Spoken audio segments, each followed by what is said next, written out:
the heart of any hunt is man's age-old challenge against the wild.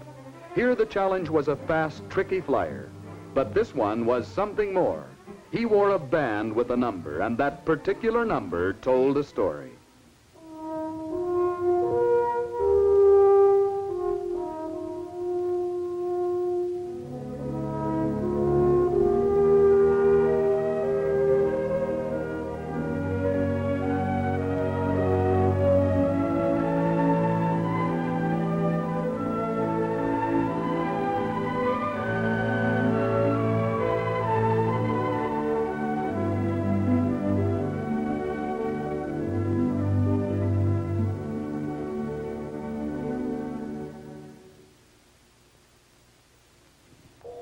Our story begins on a spring morning.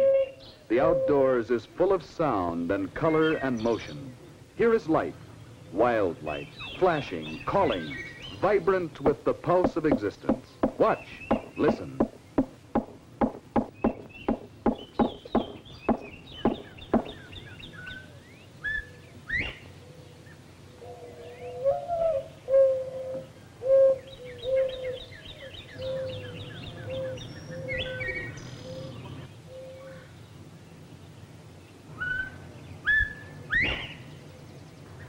I am not here just to watch and listen. In this life symphony, I seek one special note, the woodwind of a mourning dove.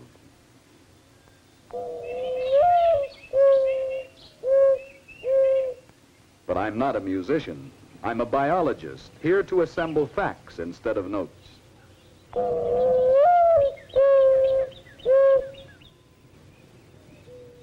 Right now, I'm getting facts about the nesting season. This fellow's cooing tells the females he's available and warns off other males.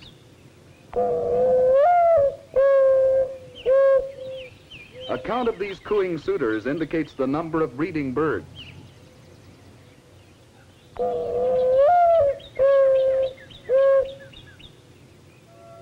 Many people help in this annual count on a national basis. Pooling this information, we can sketch the main picture of dove range and measure the breeding population. On this particular morning, I watched a male perform his courting flight. Powerful full-stroke wing beats take him high over an opening. Then he breaks into a long spiral glide, a simple flight, infinitely graceful.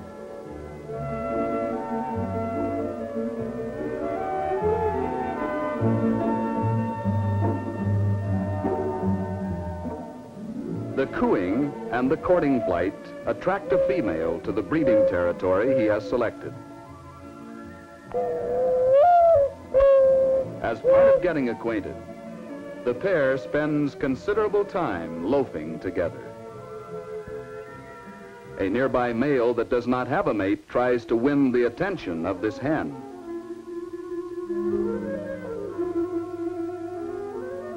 A ritual aerial battle flashes across the sky.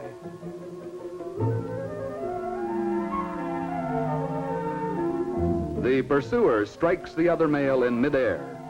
Although this aerial conflict didn't look very severe to me, it seemed to settle the argument.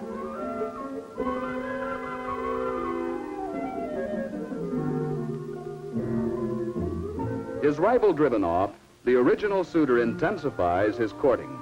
She responds by fluttering her wings. Head tossing, false preening, and billing are all part of the display.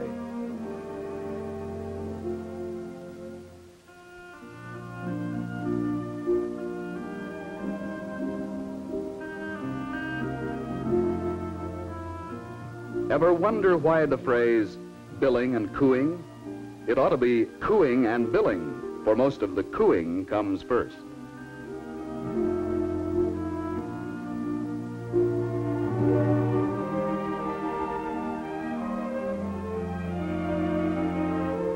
All life follows the same pattern: courtship, birth, development.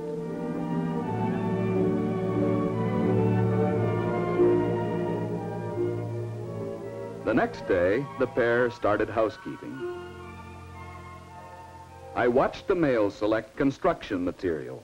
Taking a twig that suits him, he heads for a nearby pine tree where the home is taking shape.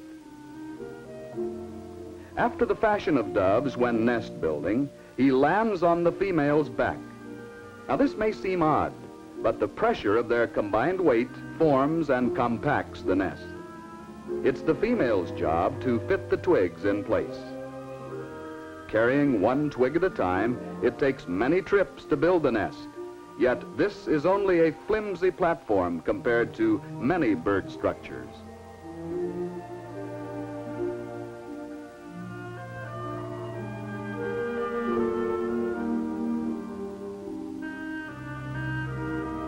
No doubt about it, she's the architect and interior decorator, the home builder.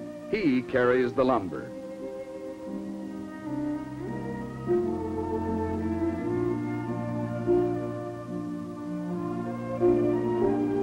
The birds worked hard at nest building all morning, loafing in the afternoon. But next morning they were back at work and finished their nest, such as it is, in a couple of hours.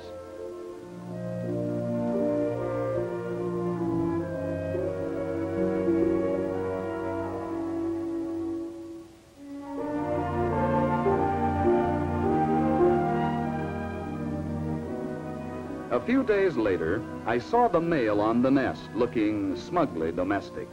It was pretty obvious why, but to verify my suspicions, I checked the nest.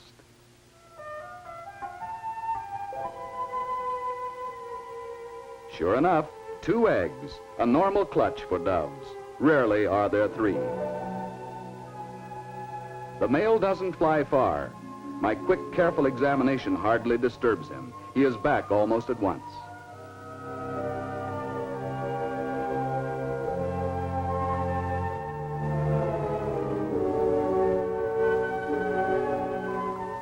During incubation, eggs are turned frequently for even warmth and development. The male broods the eggs all day, giving his mate time to rest and feed.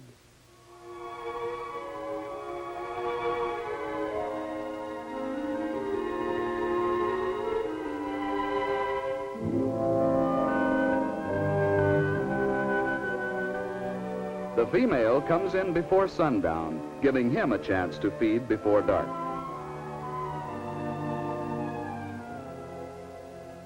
Unceremoniously, the male simply leaves and she takes over. Naturally, she tidies up the nest. Though housekeeping is established, the male still proclaims title to the area by cooing. He continues courting flights too, further advertising his homestead rights. As this day in the life of the doves ends, the female takes her turn on the nest.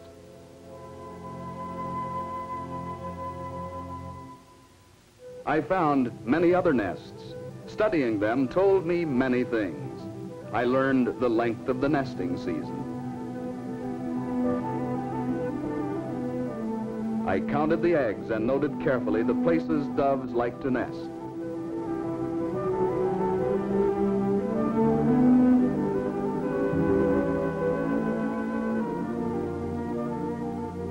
Most nests are easy to observe because they are usually close to the ground.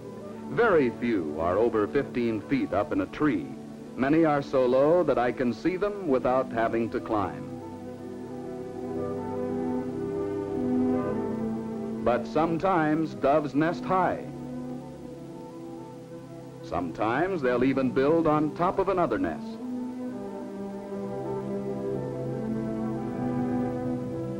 In early spring, evergreens are good sites. The heavy growth offers protection before other trees leaf out. But even with good tree nesting sites available, some doves nest on the ground. This nest is even more crude than those built in trees. On the prairies, which offer few trees, ground nests are more common.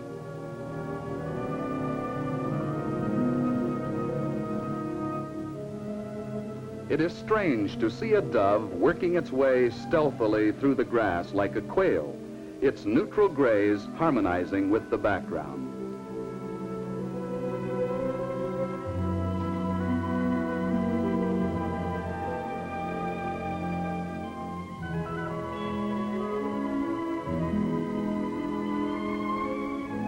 Another thing about doves, no other game bird nests so freely around human homes.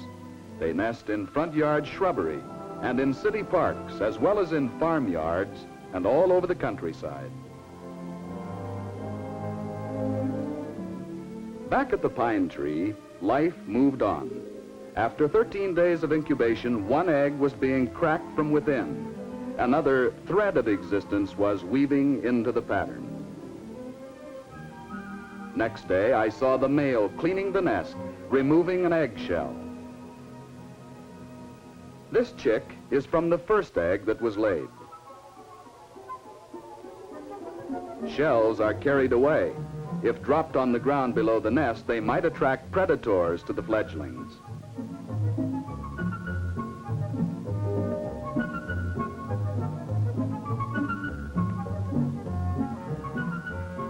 It is not always easy to tell the sexes apart, but in good light, the blues of this male's head and the pinks of his neck plumage are more vivid than his mate's drab grays and browns.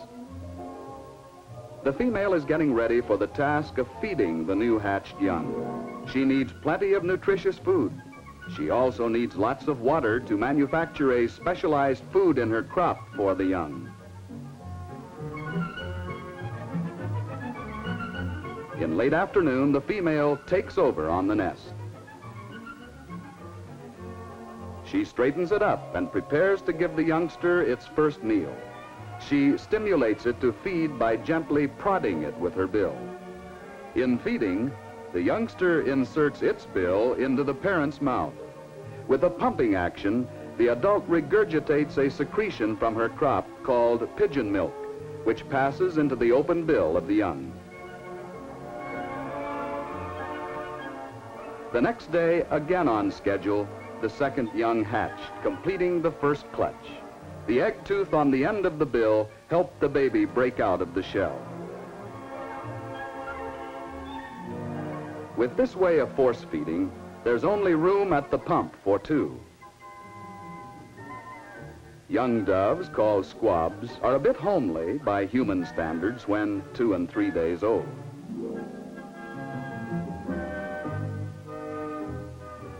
Amazingly, the male also produces pigeon milk. He gives the squabs a late breakfast and cares for them during the day, while the female feeds them in the evening before she broods them, and again in the morning before she leaves.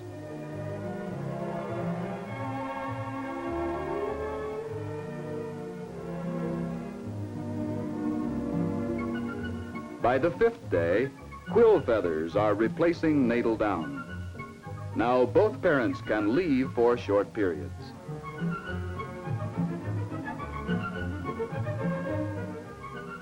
Cleaning the nest of droppings is part of the job. But just feeding fast-growing youngsters is the big chore.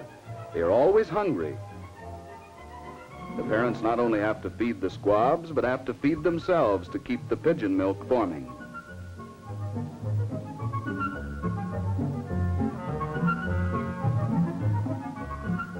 The young grow fast. When 8 and 9 days old, they are half grown and well feathered. Unlike adults, the tips of a young dove's feathers are white.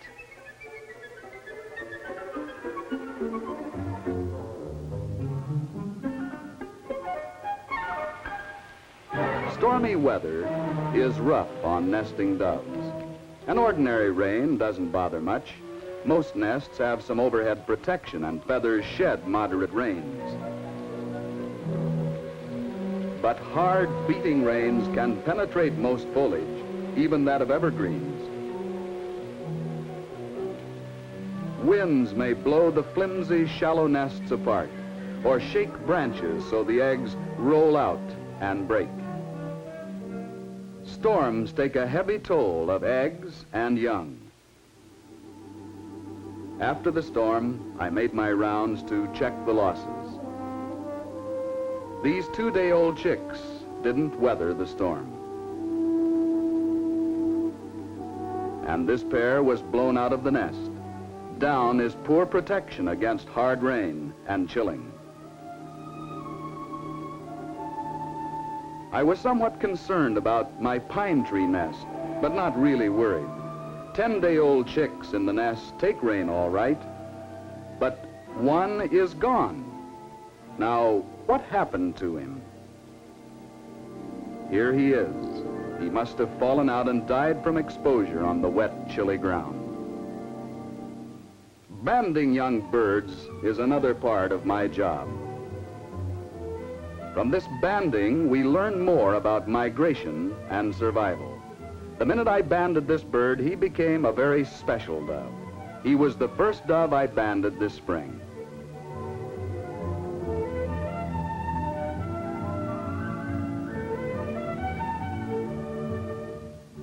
Band numbers are pretty long, so I called this dove by the last 3 numbers on his band. 323 for short. Band records are sent to my conservation department and to the U.S. Fish and Wildlife Service. Such cooperation on records makes the story more complete. Young 323 will wear this band for the rest of his life. My observations showed why some nesting wasn't successful. Eggs are sometimes found by squirrels searching for other foods. Blue jays may rob nests, leaving no trace of their pilfering. Sometimes there is only a mute reminder that some rogue has been at work.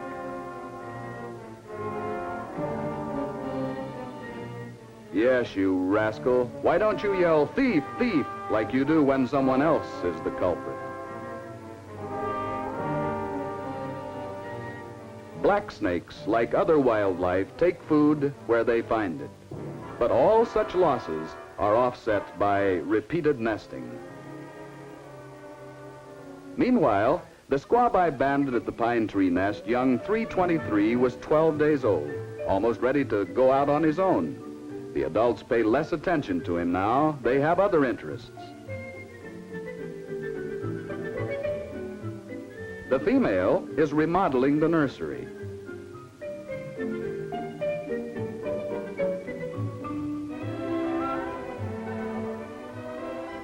And the male, who'd been feeding the young right after he came in, now pauses to pay court to the female, who flutters her wings in response.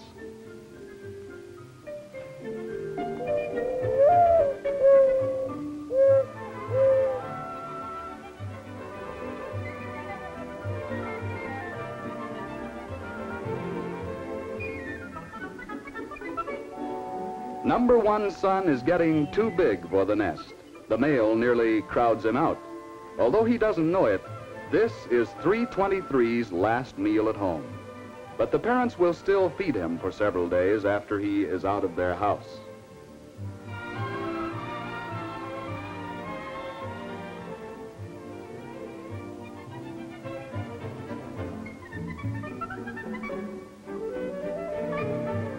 Two days later, the pine tree adults had a new clutch of eggs. Small clutches, but fast production. 323 is still around, though apparently against the male's wishes. Soon, the male's interest is entirely on the new clutch, and 323 is doing well on his own. The second brood got off to a good start.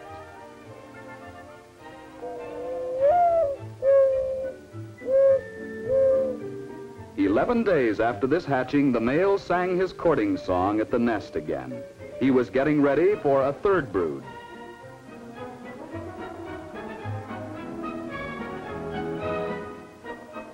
Throughout the spring and summer, I followed many nests. Some pairs had as many as 5 broods, almost assembly line production.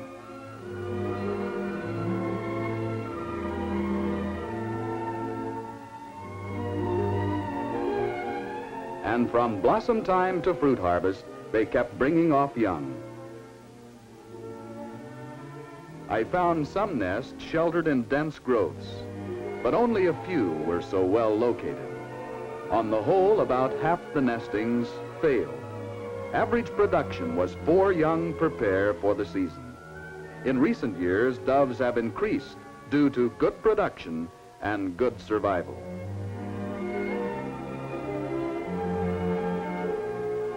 I banded all the young I could.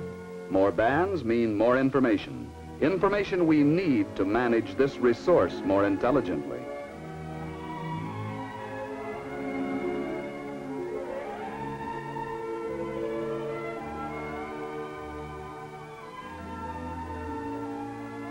Another part of my job is to trap doves. In this way, I check on banded young after they leave the nest and catch adults for banding. As I continue trapping in following years, I'll get a pretty good idea how long doves live, where they migrate, and how many return.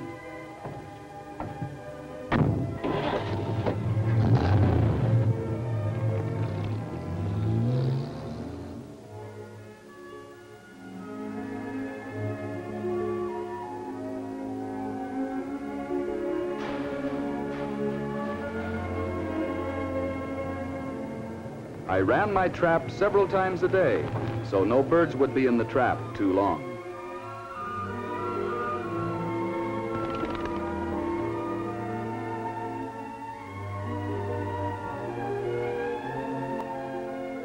Well, what do you know?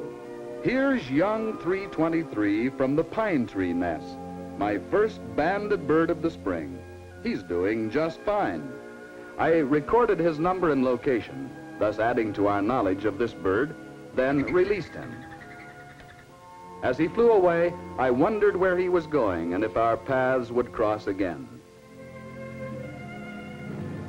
Wheat harvest is a big event for farmers, and it's a big event for doves, too. It comes during the height of dove production. Harvesting operations leave grain as food and knock down vegetation so birds can get at the grain easily.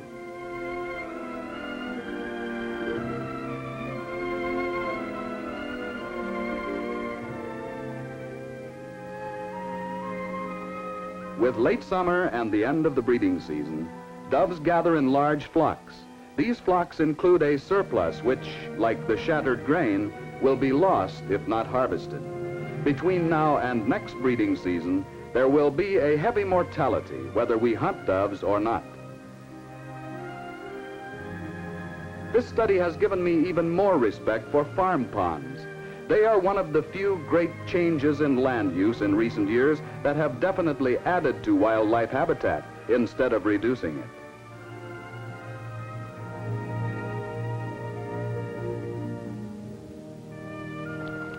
Farm ponds are especially attractive to doves who need lots of water. I'm sure the development of new ponds in many states has also had much to do with the increase in doves. It's not all pure benefit, though. This sick dove has a serious disease, trichomoniasis, which can be acquired from contaminated water. Dense populations favor the spread of this disease and should be kept in bounds.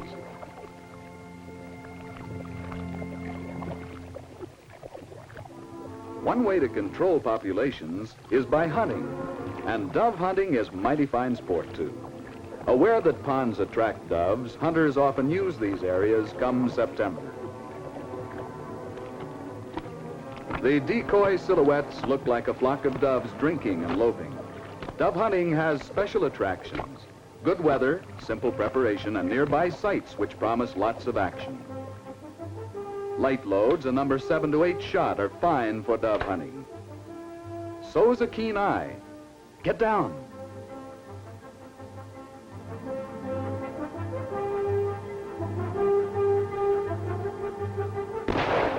You've got to swing with these birds and lead them. And remember, you've got 2 shells in that gun.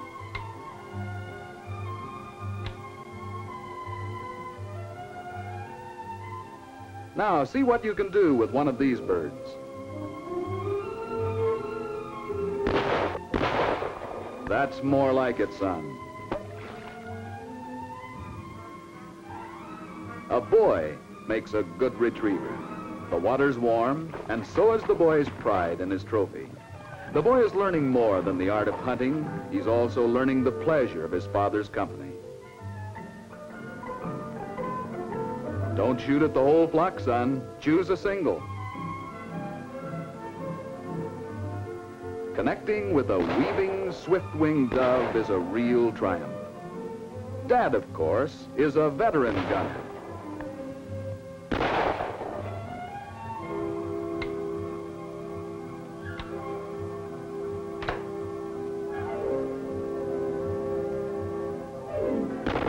But doves can fool even experienced hunters, and shared failure brings a mood of relaxed companionship.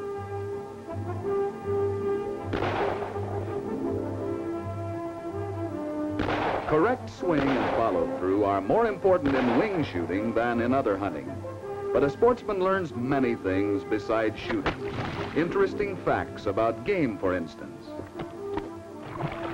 This bird weighs from 4 to 5 ounces. Incidentally, 4 doves is good shooting on this speedy little target. Here's a chance to show the boy how to tell a young bird from an adult. Tips of the wing coverts are light-colored in young birds. Doves are fine food, but you can do a better job of cooking if you know whether you've got young birds or adults. Wing coverts on adults are uniformly gray. Without much trouble, you can tell that, get down. Better hunt now while the birds are flying and examine them later. Mark right.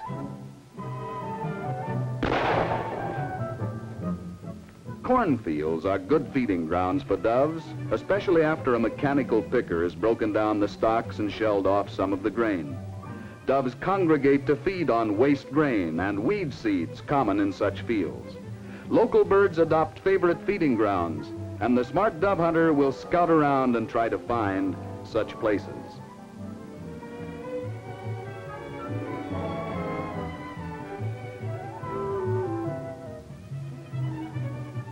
My friends Howard and Jane are out for some afternoon sport with their black Labradors, Andy and Melly.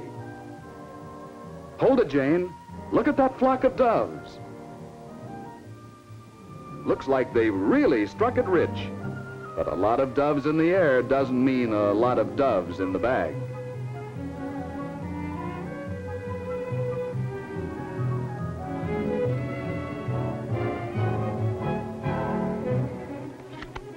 Careful hunters never load their guns till on the shooting ground. Hunters select their stands far enough apart to be safe and to cover a wider shooting area. If clothes blend with surroundings and you crouch down, you don't need a blind. A few corn stalks are enough to break up your body outline. The rules are crouch low, hold still, don't wave that upturned white face around, be ready to shoot fast, and take plenty of shells.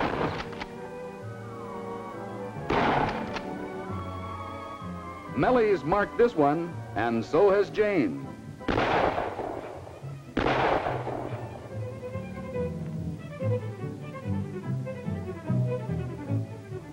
Melly knows her job. Get out fast, find the bird, bring it back promptly.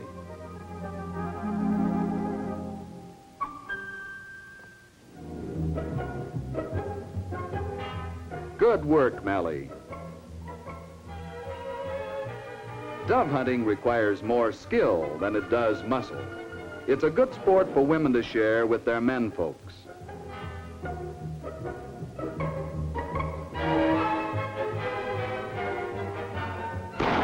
A crippled bird is hard to find in a weedy cornfield. Andy. With doves abundant and game departments maintaining careful controls to ensure plenty of breeding stock, reasonable harvests cannot endanger this superb game bird.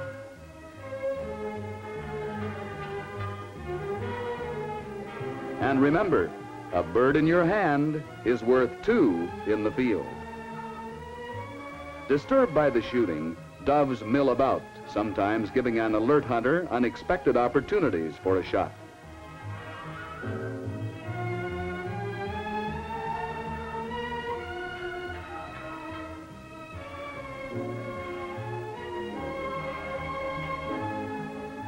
What are you waiting for, Howard? Don't let this one get by. Nice shot. I wonder how Jane's doing.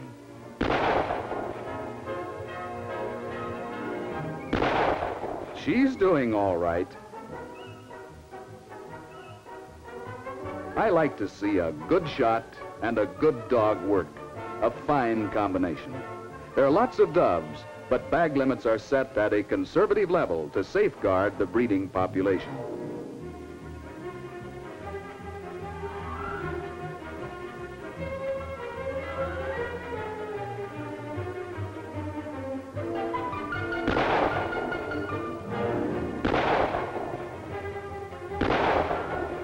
Well, the best shot can't hit them all, Jane. When doves are using a field with plenty of natural food, they're not driven off by moderate shooting, but too much gunning might drive them out. Heavy cover often goes with abundant food, and crippled birds can run a long way. A man can lose a downed bird under such conditions, but a good dog will find it. Andy's wonderful retrieve is a good note on which to end this hunt.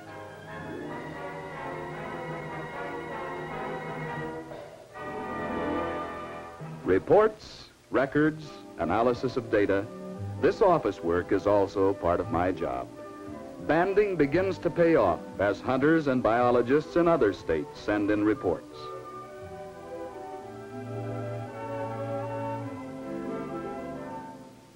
And here's word from an old friend, a report of 323 trapped in Texas this time. He's really a long way from home.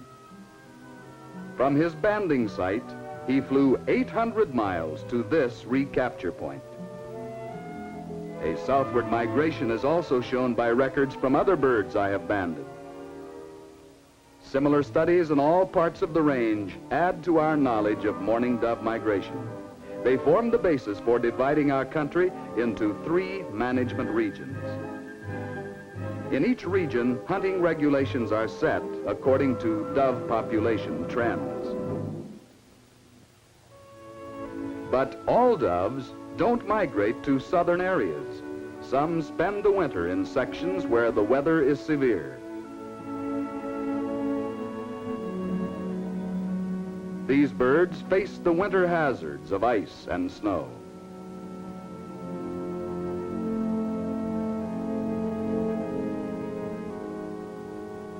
Doves can't scratch through an icy coating to get food.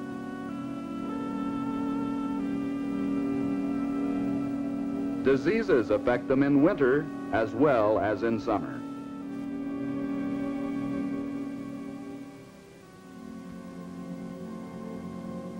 Severe cold spells, especially in the south, kill many doves. Then fewer breeders return north to produce young.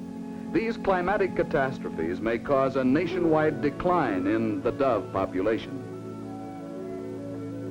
But cold weather doesn't hurt birds accustomed to it if food is plentiful.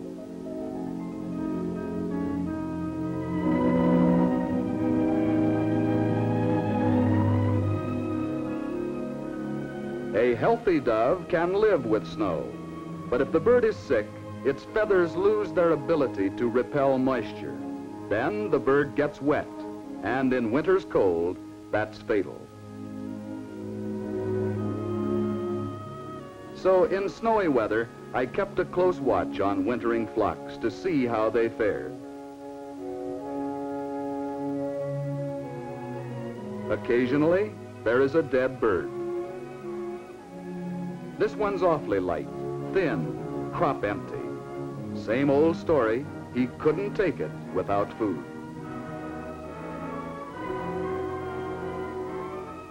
Like all wildlife, doves are preyed upon, for instance by this Cooper's hawk. Cold and weakness from hunger make doves easier prey. The ones that find enough food are more likely to avoid predation. Seeds and dried fruits are often available above the snow. And as long as doves find food, some will stay. This much we know, but we need more band records to tell us the story of these wintering birds.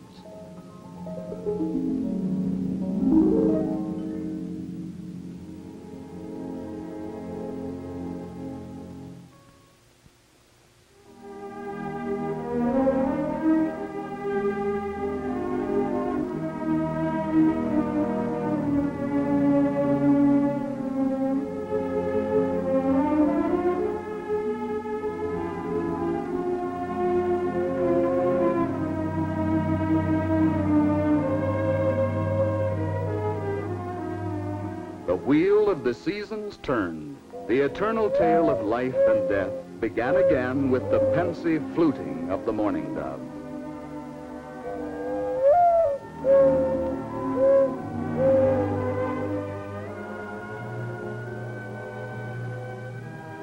Once more, aerial displays were part of the courting pattern that has been woven through the ages.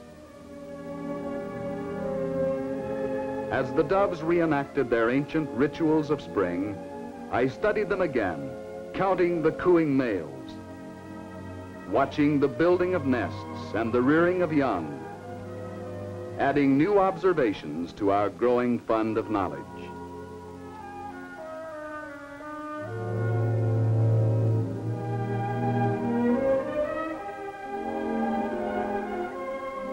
So I trapped and banded birds, young and adults, to follow them through their entire lives. By following the history of many individual birds, we find out the rate of production and the pattern of migration, facts needed for understanding this popular game bird.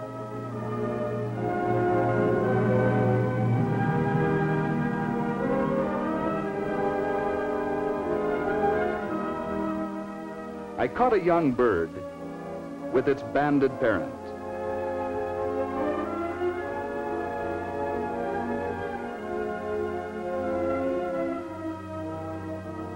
And when I looked at that parent, he was our old friend of the pine tree. The 323 was sharp and clear. This was the last record I had of 323 until I received his band. But from the study of his life and the lives of 1,000 others has come the knowledge that forms the story of the mourning dove.